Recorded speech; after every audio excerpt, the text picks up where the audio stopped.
abad yang lalu. Orang bolak-balik ramai. Tapi tidak ada yang peduli. Di menara di jam, ada seorang bocah yang sedang gugup. Dia sedang bersembunyi dalam jam dan menatap pada toko mainan di bawah. Tuan toko adalah seorang pria tua berambut uban. Si bocah terdiam menunggu. Akhirnya si tuan sudah ketiduran. Dia langsung bertindak melalui pipa yang panjang dan keluar dari pipa padam kebakaran dan tidak ditemukan. Si bocah dengan diam berdekat toko mainan. Dia tahan nafas dan keluarkan tangan ke tempat tikus mainan di meja. Tidak terduga si tuan tiba-tiba membuka mata. Si bocah tidak bisa bergerak, harus taat kata si tuan dan keluarkan semua barang dalam tas. Dalam tas ada beberapa aksesoris dan buku catatan. Di buku menulis gambar robot. Setelah si tuan melihat gambar, emosi mukanya tiba-tiba berubah. Dia tanya si bocah dari mana buku ini. Si bocah menangis berkata punya sendiri. Itulah wasiat satu-satunya dari ayahnya. Si tuan tidak percaya dan menyimpan buku dan ancaman si bocah akan membakarnya. Setelah itu mengusir si bocah. Si bocah tidak berbohong, namanya Hugo Cabre. Tahun kemarin, dia dan ayahnya sebagai tukang jam datang ke Paris. Ayah Hugo adalah orang suka mesin. Dalam aksesoris yang dia kumpulan, yang paling misterius mungkin adalah robot yang rusak ini. Robot kelihatan sangat lama. Tapi ayahnya sangat cinta robot ini. Keduanya setiap hari meneliti mencari cara memperbaikinya, sambil menulis setiap aksesorisnya di buku. Tak lama dahulu, kebakaran mendadak terjadi. Sudah memecahkan kehidupan damai Hugo. Ayahnya mati dalam kebakaran itu. Hugo menjadi anak yatim. Harta satu-satunya adalah robot itu. Dengan buku aksesoris, Hugo hilang ayah. Hanya hidup dalam jam menara. Ruang kecil bobrok inilah rumahnya. Harapan satu-satunya sekarangnya, itulah memperbaiki robot ini. Selesaikan keinginan sedang ayahnya.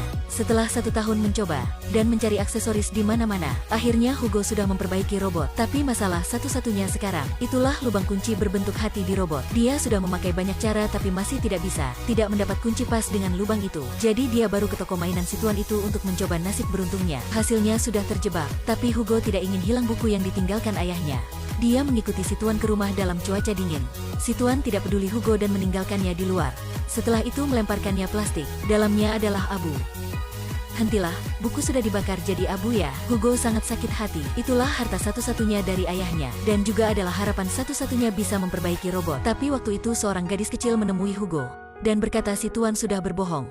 Bukunya masih aman. Hugo meminta si tuan menerimanya sebagai anak buah. Si tuan dingin melemparkannya mainan tikus yang rusak. Setelah itu menyuruh Hugo dalam 1 menit memperbaikinya. Sejak kecil Hugo sudah ikuti ayah memakai banyak mesin. Hal ini tentu saja tidak menyusahkannya.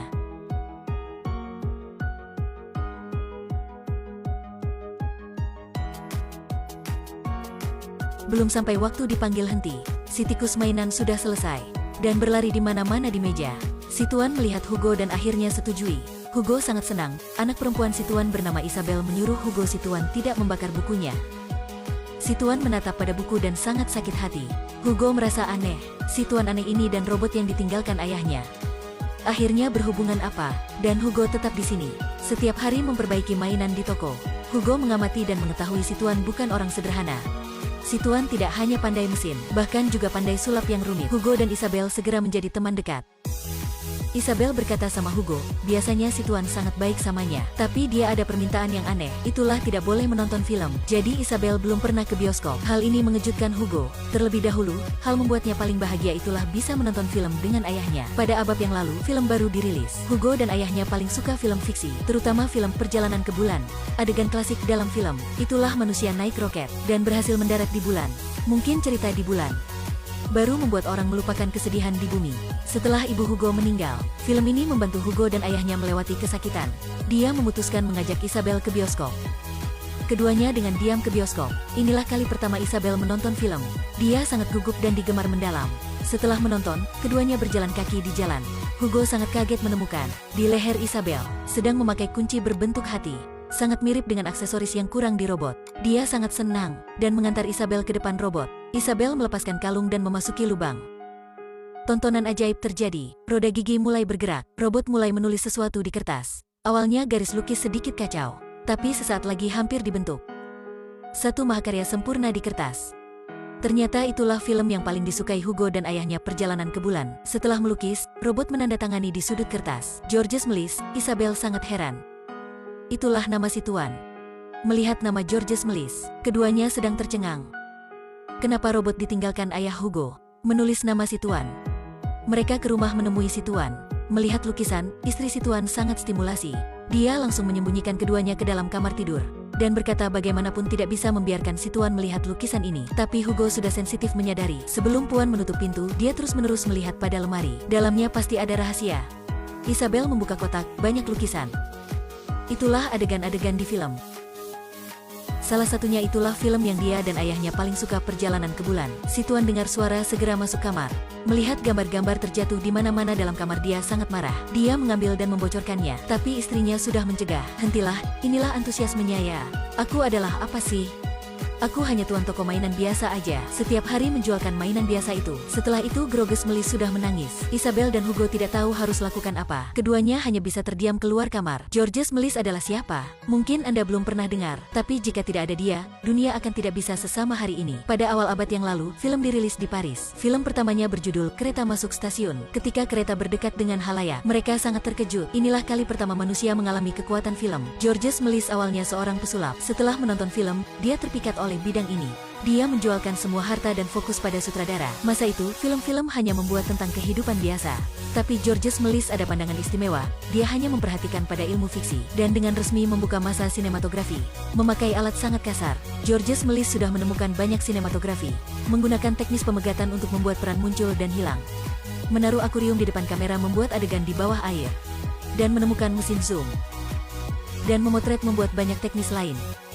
Semua hal ini dari buku sejarah film berjudul Membentukkan Mimpi. Isabel dan Hugo mencari buku di perpustakaan. Bagian akhir buku penulis sangat sayang berkata, film-film dibuat dari kamera, tapi Georges Melis sudah mengubah film menjadi seni. Tapi sutradara berbakat ini sudah mati dalam Perang Dunia Pertama. Membaca sampai sini Hugo dan Isabel sangat curiga. Bukankah Situan masih hidup sehat kan? Tiba-tiba penulis buku berdekat.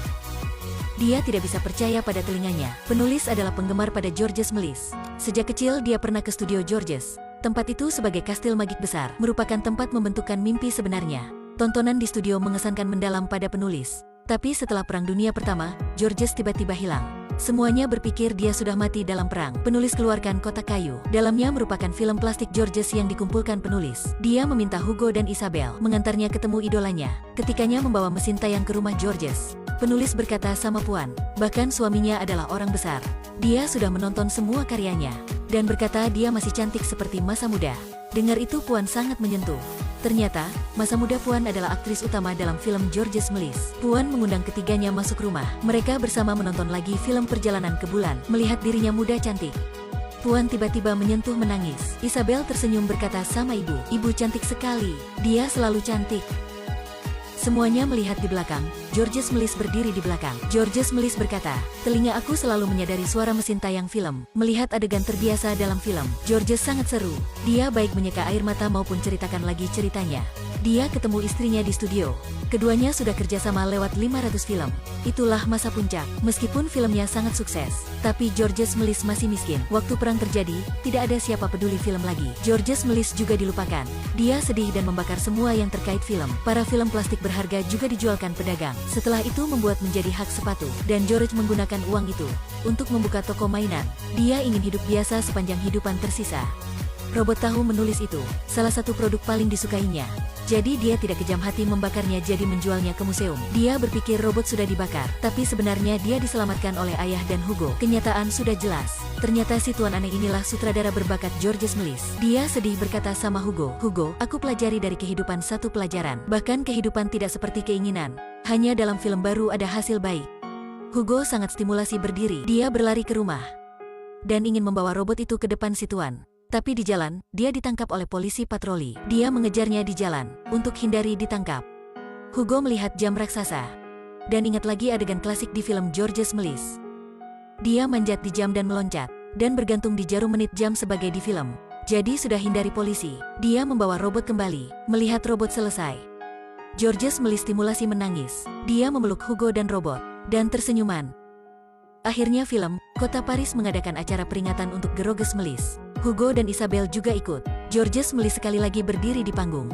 Halayak tepuk tangan. Acara menayangkan lebih 20 film. Dan membuat guncangan. Para orang cinta film sesegera mencari film plastik lama. Sekarang sudah lebih 80 film diperbaiki. Mungkin sedikit yang tahu, minggu lalu itulah peringati 83 tahun kepulangannya. Tapi hanya membuka buku sejarah film, Anda bisa melihat nama Georges Méliès. Dia layak menjadi ayah kandung film modern, merupakan yang membentukkan mimpi. Lebih 1 tahun kemudian, dia juga sebagai orang membuat film menjadi seni membentukkan mimpi. Film hari ini sampai sini. Sampai jumpa lagi.